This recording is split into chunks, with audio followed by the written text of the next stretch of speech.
সম্মানিত সাংগঠনিক সম্পাদক এবং পরবর্তীত হিমায়তপুর ধাম পাবনা জেলার কেন্দ্রীয় ঋত্বিক পরিষদের সম্মানিত সদস্য অতীব শ্রদ্ধেয় শ্রীযুক্ত বাবু দোলন কুমার দে মহোদয়কে আমি শ্রী শ্রী ঠাকুরের জীবনী সম্পর্কিত আলোচনা করার জন্য বিনীতভাবে অনুরোধ জানাচ্ছি।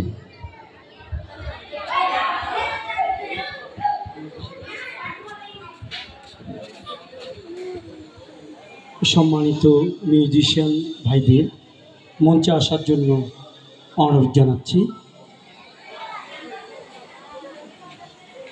মায়েরা টুল উদ্ধ্বনি করবেন, দাদারা বন্দে পুরুষোত্তম ধ্বনি। বন্দে পুরুষোত্তমম, বন্দে পুরুষোত্তমম, বন্দে পুরুষোত্তমম।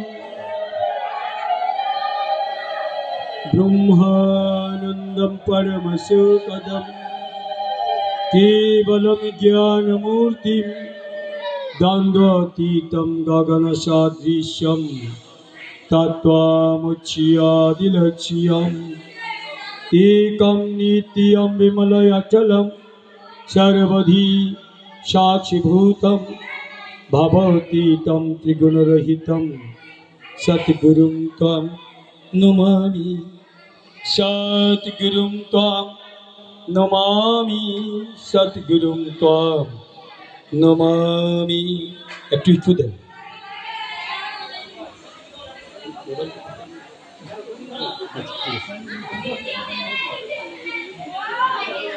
আজকে পরম দয়ালের শুভ 137তম আবির্ভাব মহোৎসবে মাস্টারদা সূর্য সেন পল্লী কর্তৃক আয়োজিত এই মহামহোৎসবে সবার আরাধ্য, সবার পূজ্য, যাকে কেন্দ্র করে এই মহামহোৎসব উদযাপিত হচ্ছে। আমার এপার ওপারের কাণ্ডারি, বিশ্বের কোটি কোটি প্রাণীর প্রাণেশ্বর গোলক বিহারী হরি শ্রীমধুসূদন শশী ঠাকুর অনুকূলচন্দ্রের রাতুল চরণে কোটি কোটি প্রণাম নিবেদন করি। আজকের এই অনুষ্ঠানের আয়োজক শ্রদ্ধেয় ব্যক্তিবর্গ, উৎসব উদযাপন পরিষদ তথা সৎসঙ্গ পরিষদের সম্মানিত সদস্যবৃন্দ, আমার প্রিয় ব্যক্তিত্ব সুমন ঘোষ বাদশাসহ সবাইকে রাশিকে জয়গুরু শুভ প্রণাম। উপস্থিত ভক্তবৃন্দ, দাদা ও মাতৃমণ্ডলী, বেশিক্ষণ সময় নেব না। ভাদ্র পরিক্রমা আজকে 30 দিনে চলছে।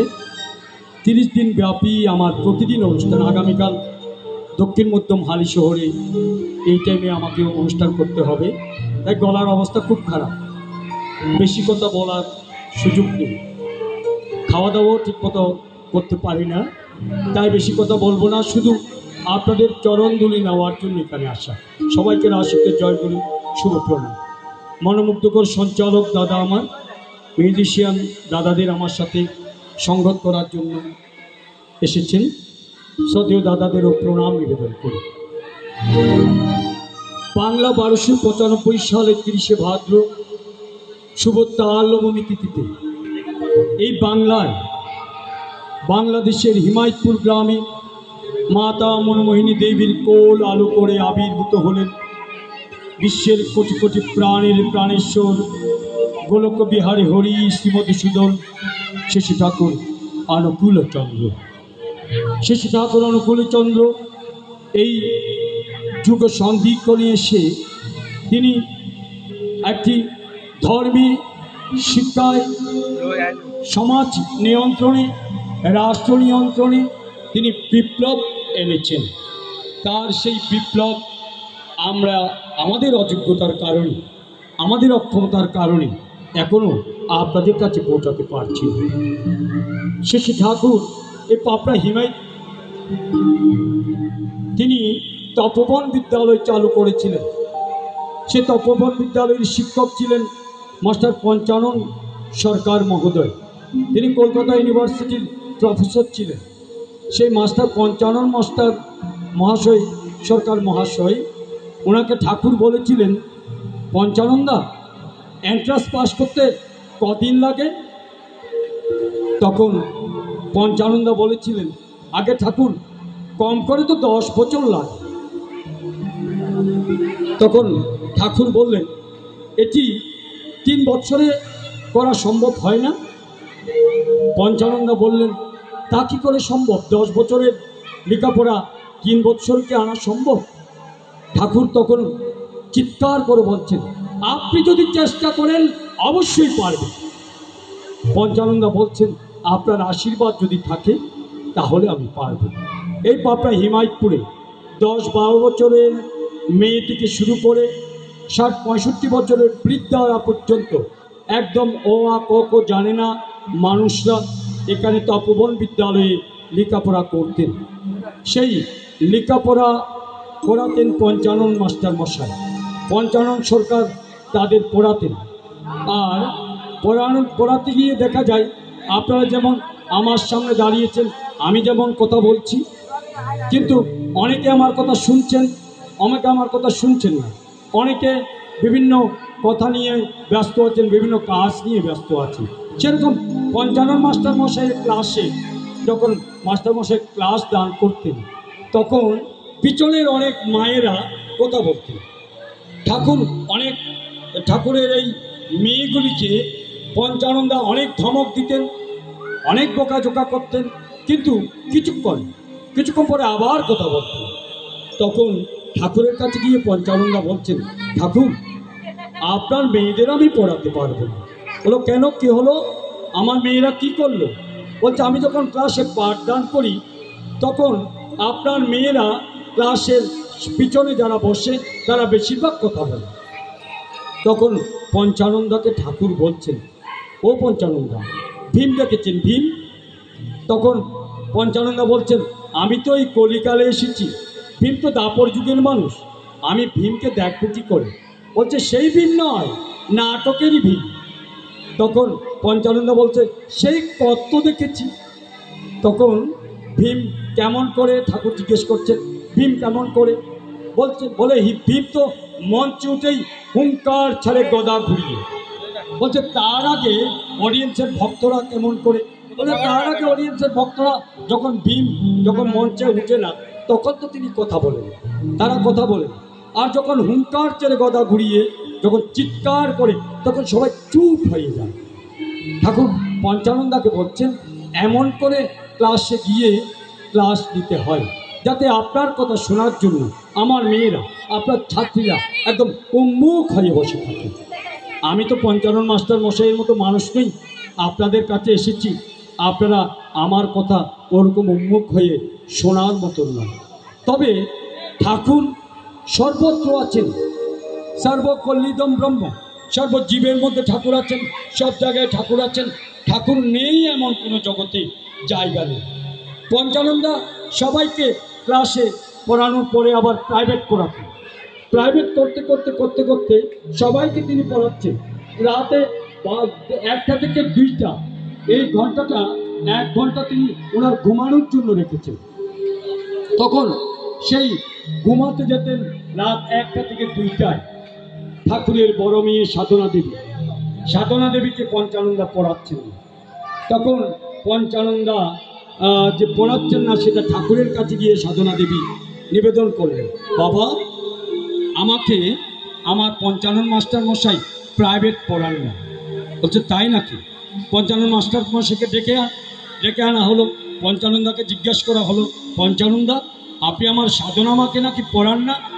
বলছেন, ঠাকুর, আমি প্রত্যেককে প্রাইভেট পড়াতে সারাদিনের মধ্যে দিনের বেলা ক্লাসের পরে সকাল থেকে শুরু করে রাত পর্যন্ত, রাতে মাত্র 1টি ঘন্টা রেখেছি, 1টা থেকে 2টা। এই 1টি ঘন্টা আমি ঘুমাই, পড়াবো কখন?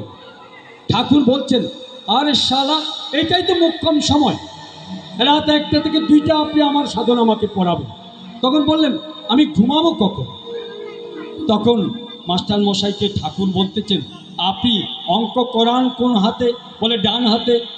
আর কোন চোখ দিয়ে দেখলে আপনার ভালো দেখা যায়? বলে, ডান চোখে।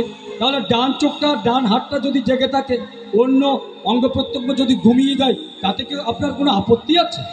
বলছে, তা কি করে সম্ভব? বলছে পরম পিতার দয়া হলে তাও সম্ভব। এটি একটি মিরাক্কেল ব্যাপার। এই ব্যাপারটি কোনো বৈজ্ঞানিক সমাধান এখনো পর্যন্ত কোনো বিজ্ঞান দিতে পারেনি। পঞ্চানন্দা সেদিন থেকে রাত 1টা থেকে 2টা সাধনা আমাকে পড়ান।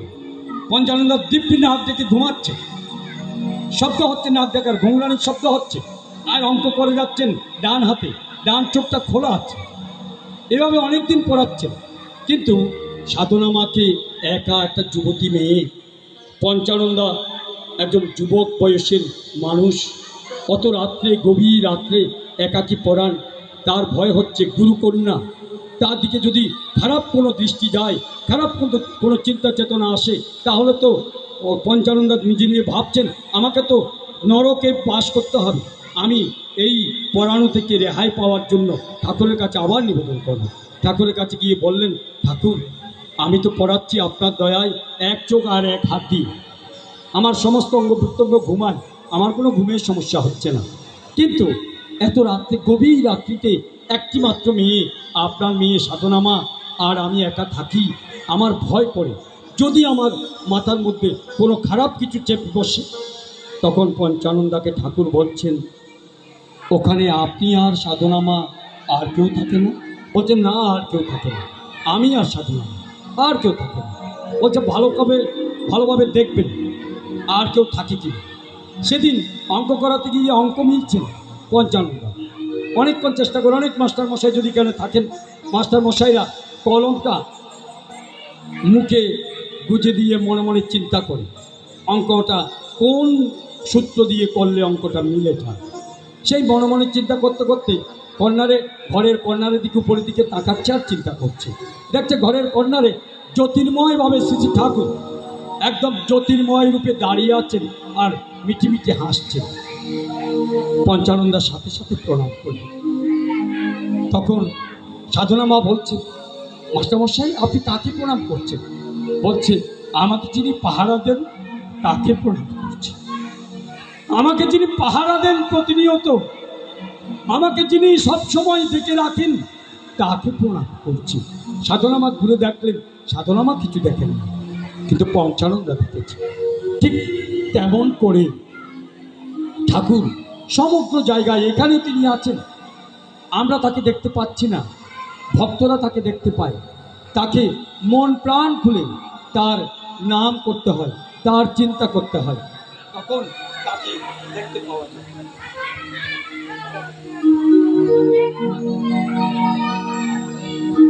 তাকে যদি যত রকমের পাপিষ্ট হোক না কেন, যত পাষাণ হৃদয় হোক না কেন, যদি মন প্রাণ খুলে তাকে ডাকা যায়, তাহলে তার সান্নিধ্য পাওয়া যায়, তার দয়া পাওয়া যায়, তার কৃপা পাওয়া যায়।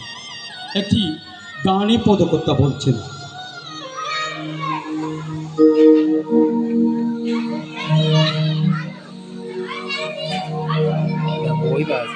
ভদন ভরিয়া গুরু নামিনিয়া দুবাহু তুলিয়া নাচরে বদন ভরিয়া গুরু নামিনিয়া দুবাহু তুলিয়া নাচরে বদন ভরিয়া গুরু নামিনিয়া দুবাহু তুলিয়া নাচরে হোক না কেন পাষাণ হৃদয় নামিতে যাইবে তলিয়ারে, হোক না কেন পাষাণ হৃদয় নামিতে যাইবে তলিয়ারে, আদন বলিয়া গুরু নাম দিয়া দুবাহু তুলিয়া নাচরে বাদন